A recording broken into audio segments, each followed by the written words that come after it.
friendly neighborhood JeffCo Ranger, Mary Ann Bonnell. She's here this morning to talk about a couple of the troubling issues that we have, and she also has some really great tips living here in Colorado. So bear sightings, my goodness, it seems like they're on the rise right now. We're having kind of a busy spring and summer for bear sightings, and we think it's related to food sources for bears. So they're coming down from the mountains and they're getting into people's trash cans. What we know from research is as their food resources are impaired. So we had a late winter storm, we had that hailstorm, there's just not a lot of good food for them right now. So then they go and seek food in urban areas or suburban areas or rubbish or things like that. Do you know we had one right next to our middle school behind my house? Yeah, it was pretty scary.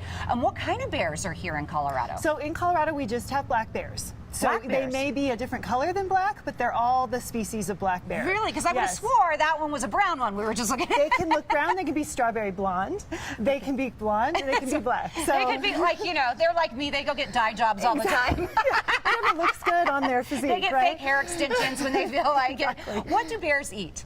So bears are, they are basically an opportunistic omnivore. So whatever presents to them as food, they will eat. So they will eat bees, they will eat fruit, they will eat nuts, they'll eat carrion, so a dead deer, or fish, or anything they can find. Their nose basically tells them what they want to go eat. Wow. What should I do if I see a bear? So if you see a bear, the safest thing to do is if you're indoors, you know, and it's in your yard or something, just pound on a window or turn on a light or something like that to scare it out of the yard. If you're hiking or you're fishing or something like that and you see a bear, the safest thing to do is, first of all, not run away from the bear. Okay. You want to stand your ground, make yourself look big, maybe even announce yourself, hey bear, you know, just so that you're not surprising the bear. Kind of lift your arms up? You might want to raise your arms up, make yourself look big, and then sort of get yourself out of that situation. So backing away, you're not going to turn and run, but you're going to kind of back yourself out of the situation. In other words, ladies, act like you do when you have PMS. Ah! Perfect. Yes, that's it exactly. Bear, don't mess with this one right now. Don't mess with me, right. Maybe next month, not right now. Right. Are people attacks really common for bears? No. So human bear attacks are highly uncommon. What's more common is bears will enter homes, you know, not with the intent to harm a human, but with the intent to grab that cantaloupe that's on the counter or that pizza I can smell. So bears do enter homes on occasion. Again, that's not very common. They'll get up onto back porches if there's bird feeders there or a good smelling barbecue grill that hasn't been cleaned or hummingbird feeders. So it's really not about the human that they're interested in. It's usually the food. But there are things that we can do to prevent those negative bear encounters. Absolutely. So if your neighborhood is experiencing bear sightings, you need to make sure your trash is secured. So, and that means that they can't get into it. There's trash cans you can purchase that are bear resistant.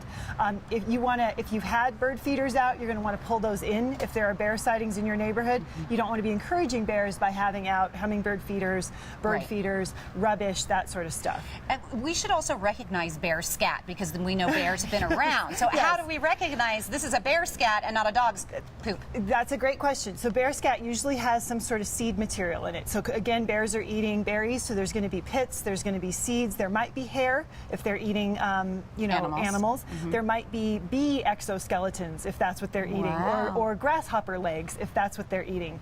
Bear poo is usually large because it's a large animal, so you can look at the size of it too.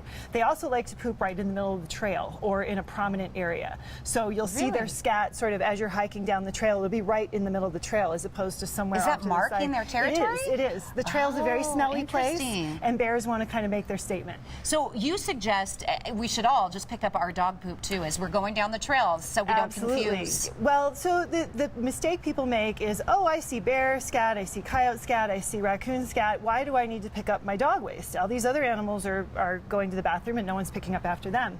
But there's a profound difference. The EPA defines dog waste as an environmental pollutant. It is full of pathogens. It's dangerous for other animals and it's dangerous for our water supply. And it doesn't decompose? As it decomposes, it releases parasites, pathogens, viruses into the environment. And no, it doesn't decompose as well and as cleanly as a native scat, if that makes sense.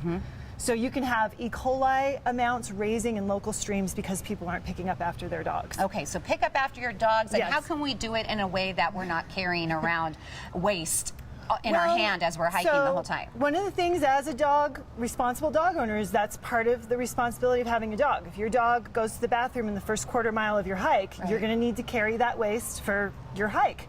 And there's really great products out there, these little pouches that you can put on the outside of your backpack that allow you to put the waste in them, and they close and you don't smell it, and it's got like a sweet smell to it, so you're not sniffing that the whole time. But don't leave it by the trail. I always say you wouldn't leave dog waste in your house. No. Why are you going to leave it outdoors where somebody else can see it? No, and then people leave those bags and it's litter for everyone else to see. So take it with you, get one of those products that helps you carry it and not worry about it. Or you can put it on the dog, have them carry it. Yeah, that's Clip it to their car. That's true. You did this, you carry the poop. That's right, there you go.